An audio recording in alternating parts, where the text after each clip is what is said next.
Well, good afternoon, folks. The real Captain Kirk here. It's the last weekend of October. Hard to believe here again. It's also hard to believe we went from 80s to 50s here this weekend. So cold front has pushed off the East Coast.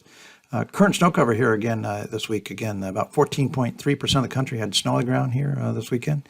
Again, up in the northern plains, Montana, northern Rockies. 7.2% last year. So again, snowier pattern here for sure. Most in 3 years, third most in 20 years, 7% above average. So snowy, wintry pattern, again, there in the northern Rockies. We look at the last week world summer here. It's odd that we had the snow, but also warm. Tale of two halves, really. Here in the U.S. overall, though, 3.1 warmer than last year. Warmest in 23 years. Second warmest in 38 years, so much above average national temperatures. 3% wetter than last year. 15 wettest in 38 years. Snowfall 17 times more than last year. Most in 4 years. Third most in 38 years. So much above average snowfall again. But again, tale of two halves. Warm east, colder in the Rockies. Looking in the big map here again is the trends versus last year. Small inset maps are trends versus average. Canada cold. Again, the coldest in 3 years. 10th coldest in 38. Cold down under for Australia in their spring, coldest in 7 years, and very dry, continued drought-like conditions for their spring. We look at, again, retail quarter is over. Q3 is over for retailers. August, September, October here ends on the 28th. So number one, warmest in 38 years, driest in 23 years, and then this last week of October gave it some snowy conditions in 3. But overall, warm and dry, not good for retail seasonal sales. Actually very, very unfavorable. Indeed, again, so expect earnings season here over the next month to be weaker than expected, again, for seasonal categories and seasonal retailers. So, again, maps here, total precip, temps versus last year, and the inset maps are temps versus average.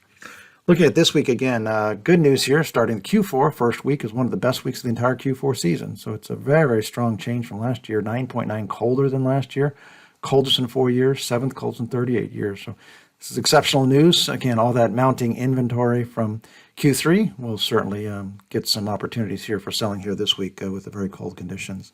Snowfall up 43%, snowier than last year, snowiest in 4 years, 18th snowiest in 38.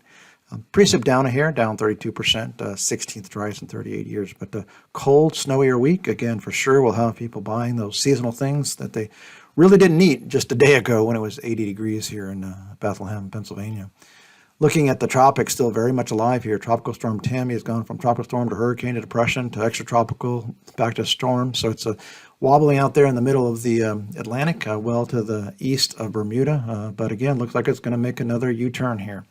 The next one would probably be Vince. Models are hinting at Vince developing north of Puerto Rico here, with about 80-90% confidence. So look for that. Let's hope it stays just skirting to the east of the Bahamas and then makes a right turn in the Atlantic. And then after that, we got to watch maybe Whitney. This would be the last name on the National Hurricane Center's list of names. And after that, we have to go to the Greek alphabet here. But we'll see about Whitney here. This would be later next week. Again, the track looks stronger and toward Florida. So something to watch. Again, model imagination for now, but still favorable conditions down there for a late season hurricane. So again, Florida definitely needs to keep an eye on it because, again, the season's not over until the end of November here. 6-day snowfall maps here again. So again, the system moving out of the plains here on Saturday and then Sunday kind of fizzles as it goes in the northeast. Reinforcing cold air coming in midweek here. We'll see. This might be a little underdone for New England, the higher elevations, getting some snow. But the 6-day snow definitely shows we're going to get some accumulating snow in those high New England elevation areas. And again, the system that's moved out of the Rockies.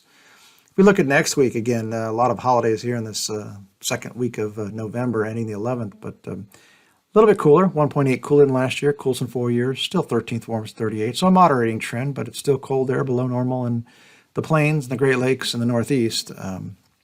Snowfall down quite a bit, not seeing a ton of snow out there, except for the extremely high elevations.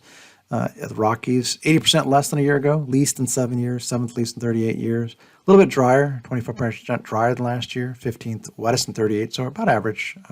Need again, watch that Florida area, 5-6 inches of rain there. We'll see. That's tropical system dependent, but again, something to watch. And again, a lot of events here. This first part of November here, daylight savings time ends on the 5th at 2 in the morning, so fall back, get an extra hour of sleep. Election Day a couple days later on 7 November, and then Veterans Day toward the end of the week on the Saturday on the 11th. So a lot of activity here. We look at the world 2-week outlook now, just aggregating these trends through the 11th of November. Now, this big map is trends versus average. So the cold spot is going to be Canada and generally the U.S., at least the central and more northeast U.S. Warming up in Europe. Still cold there across Siberia and Russia. They had a cold and very wet, snowy October. So we built up a lot of snowpack. In fact, this is the next 2 weeks into 11 November of model interpolated snowfall. So a little bit, general theme here is just snowy across parts of Russia and Siberia. And again, we believe they've had one of the snowiest Octobers in at least 4 years after 3 very not so snowy Octobers. That's important because it's just one of many climate cycles that if you can build up an early snowpack in Siberia in October, that's a bellwether of the prediction of our North America, Northern Hemisphere winter. So just again, maybe means a weaker polar vortex and more intrusions into North America. And so again, we do have it the snowiest in 10 years for the U.S. as we get into the mid to late December timeframe, all the way into mid-March. If you like snow, you're probably going to like this winter, we think. So again, with that, folks, again, one of the way to get our information other than this, the YouTube folks, is again go to our weathertrends360.com or WT360.com dashboard page. It's got all the hour-by-hour conditions for your location anywhere in the world. 32 million spots. Your 14-day forecast, lots of videos. Maps and charting. So again, cool free dashboard page. Again, if you haven't checked that out. So with that, folks, we hope you have a great week. We will be back here again this time next week.